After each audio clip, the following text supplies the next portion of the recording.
नमस्कार दोस्तों आज हम आपके सामने एक ऐसा पाकिस्तानी न्यूज़ चैनल वीडियो लेके आए हैं जिसमें आप देखेंगे कि किस तरह पाकिस्तानी मीडिया भारत के अपने पड़ोसी मुल्कों के साथ जो संबंध हैं वो जो आजकल उतने बेहतर से नहीं महसूस हो रहे हैं उस पर कितना ज़्यादा खुशफहमी का शिकार है और अपने नए नए तजुर्बे और क्या इसको कह सकते हैं कि अपने नए नए ख्वाब बुन रहा है कि हमारे सबसे रिलेशन ख़त्म हो जाएंगे और बस China China China everything is China उनके लिए है।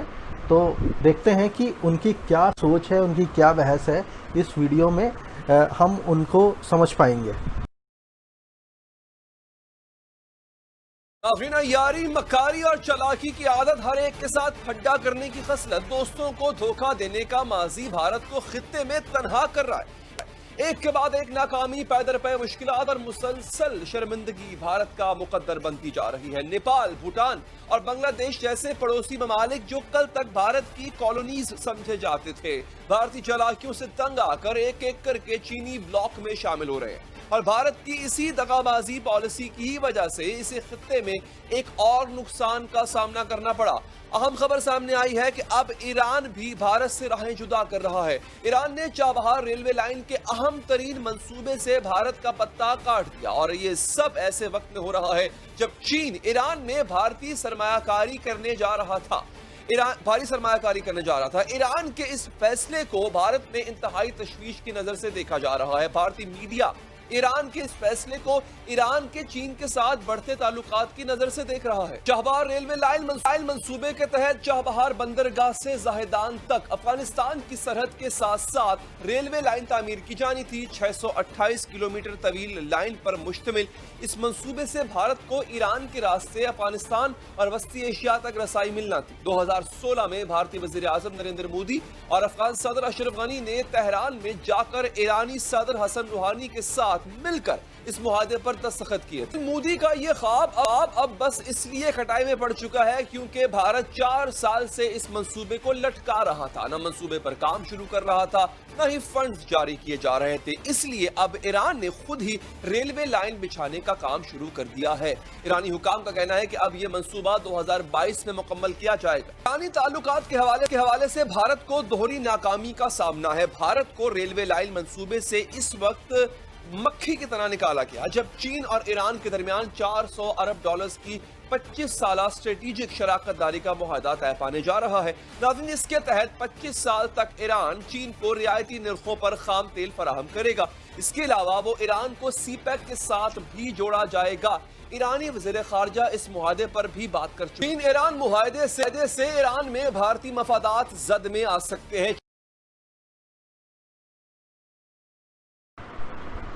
तो दोस्तों आपने देखा कि किस तरह ये न्यूज़ एंकर इतना खुश है कि हमारे ईरान के प्रोजेक्ट को ईरान ने ख़त्म कर दिया या वो अब खुद करने जा रहा है। यहाँ थोड़ी बहुत भारत की गलती हो सकती है कि शायद हमने उनको फ़ंड एलोकेट नहीं किया या आपसी रिलेशंस भी बहुत काम करते हैं। अमेरिका का बहुत सारा प्रेशर इंडिया पे भी है और ईरान अमेरिका के ख़िलाफ़ है, उधर चाइना अपना गेम प्ले करना चाहता है। तो ये केवल भारत की गलती नहीं कह सकते और भारत के पास इतना फालतू पैसा नहीं है कि वो दुनिया भर को बांटता रहे। और ये छोटे छोटे देश जो हैं ये इनका कोई अपनी खुद की पॉलिसी और कैपेबिलिटीज़ नहीं है, ये बेसिकली बड़े देशों द्वारा ही रन किए जाते हैं। और सिंपल सा फंडा ये है कि चाइना के पास बहुत ज़्यादा पैसा है और उसकी लोन पॉलिटिक्स या कहिए लोन डिप्लोमेसी को हर कोई जानता है। आधा अफ्रीका उसने अपना गुलाम बना लिया है। तो यही सेम चीज़ वो नेपाल के लिए, बांग्लादेश जैसे देशों के लिए भी करने की कोशिश कर रहा है। तो देखते हैं कि इस एंकर के इस पर क्या व्यूज़ हैं और इसका मज़ा लेते हैं। चीन की बेहतर पॉलिसीज और पुरखुलूस सरमायाकारी ने इन ममालिक को भी भारत से दूर कर दिया जो कभी भारतीय ब्लॉक का हिस्सा थे। गुज़िश्ता माह चीन की जानिब से बांग्लादेश को शानदार माली पेशकश की गई थी जिसके तहत चीन की तरफ से बांग्लादेश को उसकी 5000 से जायद दरामदी मसनूआत पर टैरिफ से 97% कमी की पेशकश की गई थी, जिसका मतलब है कि चीन में फरोख्त की जाने वाली बांग्लादेश की 97% मसनूआत पर कोई टैक्स नहीं लगेगा। इस शानदार ऑफर के बाद भारतीय मीडिया में सफे मातम बिछ गई। भारत सिर्फ बांग्लादेश और ईरान में बढ़ते बैठे चीनी रसूख से ही परेशान नहीं है, बल्कि चीन के इशारे पर नेपाल जैसा मुल्क भी भारत को आंखें दिखा रहा है। चीनी आशीर्वाद पर ही नेपाल ने अपने नक्शे में तब्दीली करके कई भारतीय इलाकों को अपने मुल्क में शामिल कर लिया था। भारत की जानिब से नेपाली हुकूमत के इस इकदाम के पीछे चीन के मुलव्वस होने का इल्जाम लगाया गया था। भारत की बढ़ती हुई तन्हाई में इस वक्त और भी ज्यादा इजाफा हो गया जब नेपाल के बाद भूटान ने भी भारत को आंखें दिखाना शुरू कर दी। गुज़िश्ता माह भारत के एक और पड़ोसी मुल्क भूटान ने भारतीय खेतों को सैराब करने वाला काला नदी का पानी रोक लिया। भारत का तकरीबन हर पड़ोसी मुल्क भारत से दूर होता जा रहा है और इसकी हालिया वजह भारत सरहदी तनाजा ही है। जब 5 मई को लद्दाख की वादी गलवान में भारतीय फौजियों ने चीनी इलाके में घुसकर सड़क की तामीर शुरू कर दी थी, जिस पर चीनी फौजियों के हाथों भारत को शदीद जिल्लत और रुसवाई का सामना करना पड़ा। इस वाक़े के बाद चीन के भरपूर इक़दाम और बेहतर खारजा पॉलिसी ने भारत के हर पड़ोसी को भारत से दूर कर दिया और इन ममालिक की भारत से दूरी की बड़ी वजह चीन की दोस्ताना पॉलिसी से ज्यादा भारत की शरारतों का हाथ रहा है, क्योंकि चीन, पाकिस्तान, भूटान, नेपाल, श्रीलंका और बांग्लादेश समेत खित्ते का कोई भी मुल्क भारत से खुश नहीं है और इसी रवैये की वजह से ही ईरान ने भारत के साथ राहें जुदा कर ली हैं। चाबहार जाहेदान रेलवे लाइन मंसूबे से भारत को अलग किए जाने से पाकिस्तान।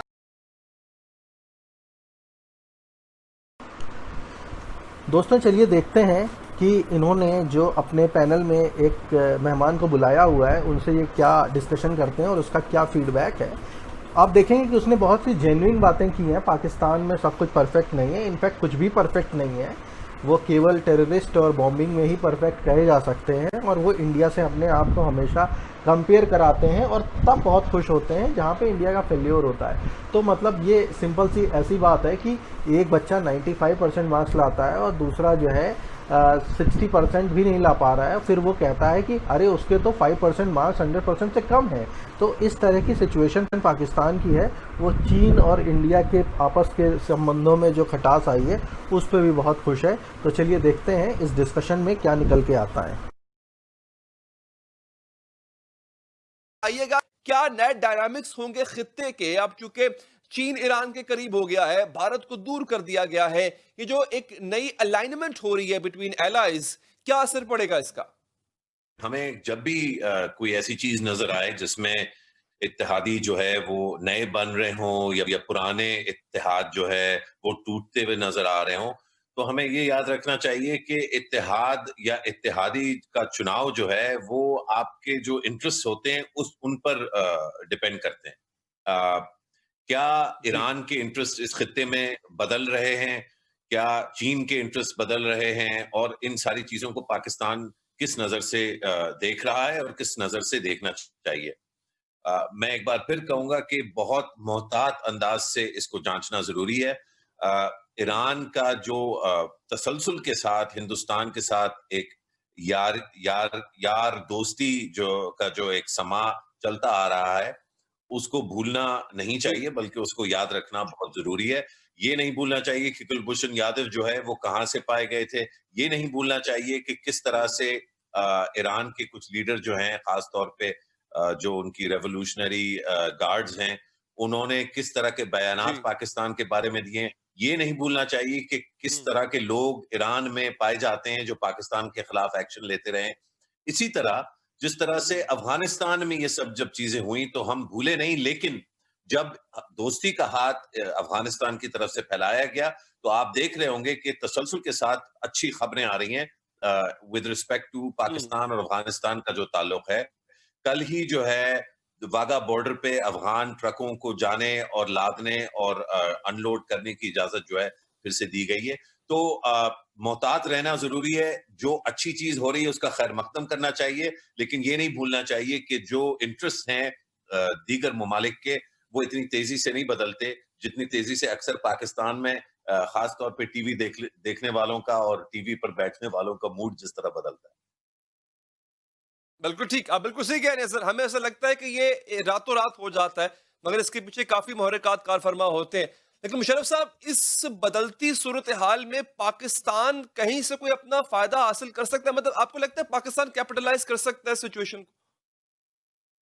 देखिए, इसको इंटरप्रेट करने का एक तरीका तो ये हो सकता है कि शायद चाबहार की जरूरत जो है वो क्यों चीन को पेश आई? क्या गवादर पे जो एग्रीमेंट्स थी और जो गवादर का पोटेंशियल था, जो 2002 से नहीं बल्कि लेट 1980 से इस पर जो है गुफ्तगू चल रही है, और 2002 के बाद तो इसमें बहुत तेजी आ जानी चाहिए थी, 2014-15 के बाद जी। इसमें बहुत तेजी आ जानी चाहिए थी।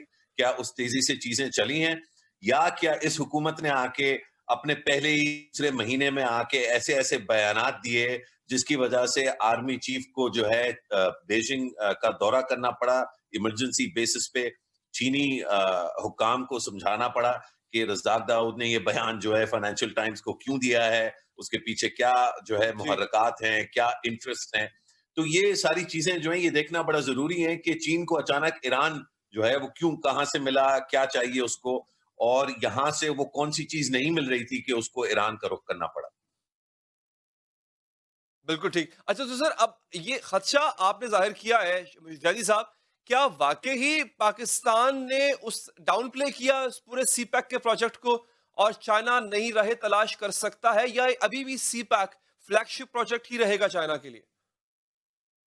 मेरे ख्याल है दो चीजें याद रखना बड़े जरूरी हैं। पाकिस्तान का जी। जो रोल चीन की नजरों में है वो एक तरह से परमानेंट है, लेकिन वो इसलिए परमानेंट नहीं है कि पाकिस्तान में कोई बहुत अच्छी खूबी है ऐसी कि वो कहीं और नहीं मिल सकती, बल्कि इसलिए है कि हुँ। पाक चीन के जो इंटरेस्ट हैं वो पाकिस्तान सपोर्ट कर सकता है, और जब तक वो कर सकता है तो ये दोस्ती और ये ताल्लुक जो है बरकरार रहेगा।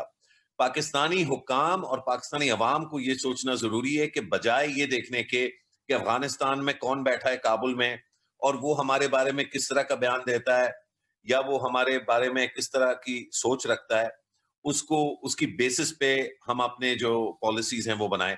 हमें ये देखना चाहिए कि हमारे इंटरेस्ट किस चीज में है। अगर चीन से बेहतर और ज्यादा गहरे ताल्लुकात पाकिस्तान के हक में, जो मैं समझता हूं हैं, तो हमें सीपैक में देर भी नहीं करनी चाहिए और नखरा भी नहीं करना चाहिए। अगर हम ये समझते हैं कि हुँ। इसके साथ साथ हमारे बड़े अहम इंटरेस्ट हैं अमेरिका के साथ, हमारे बड़े अहम इंटरेस्ट हैं ईरान के साथ, और साथ साथ हमारे बड़े अहम इंटरेस्ट हैं अफगानिस्तान के साथ, तो हमें उनको भी उसी तेजी जी। से परसू करना चाहिए। लेकिन कभी भी ये फैसला कि पाकिस्तान को क्या करना चाहिए इसकी बेसिस पे कि दूसरे क्या कर रहे हैं, ये मेरा ख्याल है पाकिस्तान हुँ। के बेहतरीन और अहम जो उसके इंटरेस्ट हैं उसकी खिलाफ वर्जी होगी। बहुत बहुत बहुत खूब बात की आपने जादी साहब। सर भारत का जो मौजूदा इस वक्त कंडीशन है, चाबहार में उसको लिमिट कर दिया गया, चाइना के साथ एक उसका बॉर्डर स्क्रिमिश चल रही है बहुत ज्यादा, बांग्लादेश से भी ताल्लुकात पहले जैसे नहीं रहे हैं, नेपाल जो कि जिसे कह लें कि बगल बच्चा हुआ करता था उसने भी आंखें दिखाना शुरू कर दी है। इसके साथ साथ श्रीलंका के साथ तो पहले ताल्लुकात कभी कितने खुशगवार नहीं थे, कितने आइडियल नहीं थे। तो भारत की जो खित्ते में अपने हमसायों से तन्हाई है, उसको किस तरह देखते हैं आप? देखिए, ये खित्ते में तन्हाई जो है, ये हमारा नज़रिया है पाकिस्तान और पाकिस्तानियों का, और ये बिल्कुल दुरुस्त भी है। हमें तो पाकिस्तानियों को तो सबसे बेहतर पता है कि हिंदुस्तान का जो रवैया है अपने नेबर्स के लिए, हुँ। वो क्या रहा है और उसकी असलियत क्या है। लेकिन हमें ये भी गौर करना चाहिए कि बावजूद इस बदमाशी के, जो बदमाशी उसने बर्पा की हुई है, कल सुंदर पिचाई जो गूगल के सीईओ हैं, उन्होंने $10 बिलियन का इन्वेस्टमेंट जो है उसका वादा किया, एक लंबी फोन कॉल बल्कि जूम कॉल की नरेंद्र मोदी के साथ। और इसी तरह से जितनी भी बड़ी टेक फर्म्स हैं, देखिए आने वाला दौर जो है उसमें फौजें और जंगें जो है वो कम, जो जंग होगी वो फौजों के दरमियान या जहाजों के दरमियान या टैंकों के दरमियान कम होगी, और जो टेक्नोलॉजी है उसकी एक्विजिशन और उसकी डिप्लॉयमेंट पर ज्यादा होगी। आपने नोट किया कि चीन के हुँ। साथ जब उसका तसादुम हुआ तो उसके बाद फौरन हिंदुस्तान ने टिकटॉक बैन कर दिया। आज की जी। खबरें, जो सबसे रीसेंट खबरें हैं, वो ये कि हुआवे को जो है बर्तानिया से बैन किया जा रहा है। ये अब आने वाले दिनों में बजाय इसके कि हम सोचें कि कहाँ से टैंक इधर से उधर जाएगा और कौन सा जहाज कहाँ से जो है हमलावर हो सकता है, हमें ज्यादा जोर इस पे देना है कि क्या हमारे नौजवान जो हैं वो इस टेक्नोलॉजिकल वॉरफेयर के लिए तैयार हैं। और टेक्नोलॉजिकल वॉरफेयर से मुराद ट्विटर पे बैठ के गालियां देना नहीं है, क्योंकि मेरा ख्याल है कि बड़ी एक गलती जो है वो ये समझी जाती है पाकिस्तान में जी। कि अगर हम बहुत सारे नौजवानों को ट्विटर पे बिठा के लोगों को गालियां दिलवाएं तो उससे पाकिस्तान ज्यादा ट्रॉल आर्मी मुनज़्ज़म क्रिएट कर और लेंगे। ज्यादा ताकतवर हो जाएगा। एग्जैक्टली आई एम बिल्कुल सॉरी। ठीक कह रहे हैं आप। अच्छा सर, आखिर में troll army, I was coining a term कि ट्रॉल आर्मी क्रिएट की जाती है और फिर उस पर रिलाई किया जाता है कि कौन किसको ज्यादा गालियां दे रहा है। Absolutely right sir. हमें हमें ये डेफिनेटली देखना होगा, और ये हमारे लिए बड़ी कंसर्न की बात है जैदी साहब, कि गूगल 10 अरब डॉलर्स की इन्वेस्टमेंट कर रहा है। जो हिंदुस्तान की अपनी आईटी एक्सपोर्ट्स हैं वो 150 बिलियन डॉलर से ज्यादा हैं। तो सर, आपको लगता है कि हम अच्छे पार्टनर्स, चाइना हमारा एक अच्छा पार्टनर है, हम उस तरह से ट्रेड में कैपिटलाइज नहीं कर पाए उसको जिस तरह से आज भी इंडिया कर रहा है? बिल्कुल भी नहीं। चाइना का कोई भी बड़ा इन्वेस्टमेंट सिवाय दराज.pk के जिसमें उसने किया था, कोई भी प्राइवेट सेक्टर इन्वेस्टमेंट जी। जो प्रॉफिट की बिना पर जो है देख रहा हो, वो उस पैमाने पे नहीं है जिस तरह से हिंदुस्तान में जिस तरह से हिंदुस्तान में बहुत सारी स्टार्टअप्स में चीनी इन्वेस्टमेंट है।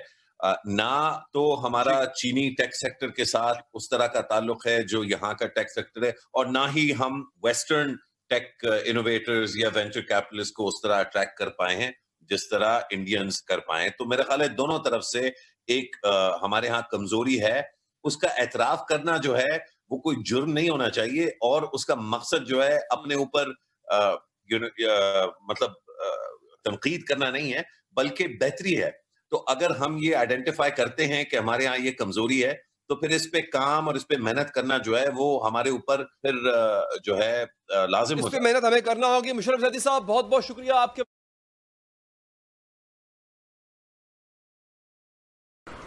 दोस्तों, आपने देखा कि पाकिस्तान किस तरह से खुशफहमी का शिकार है, और पाकिस्तान को लगता है कि वो इस समय भले ही मुसीबत में हो, लेकिन इंडिया अगर मुसीबत में आ जाता है तो उसकी आधी मुसीबत ख़त्म हो जाती है।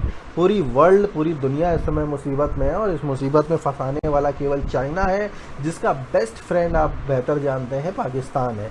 तो चाइना की कोई भी गलती उसको गलती की तरह नहीं दिखती। चाइना की गुलामी करने के लिए वो रेडी है। उसको चाइना ऑलरेडी ख़रीद चुका है, और बाकी के मुल्कों में भी पैसा डाल के उन्हें अपने कंट्रोल में करने की कोशिश कर रहा है। तो मुझे उम्मीद है कि आपको ये वीडियो पसंद आया होगा। अपने विचार मुझे कमेंट के माध्यम से शेयर करें। जो भी आपकी व्यूज़ हैं मुझे कमेंट के माध्यम से शेयर करें। वीडियो को लाइक करें, शेयर करें, और हमारे चैनल को सब्सक्राइब ज़रूर करें।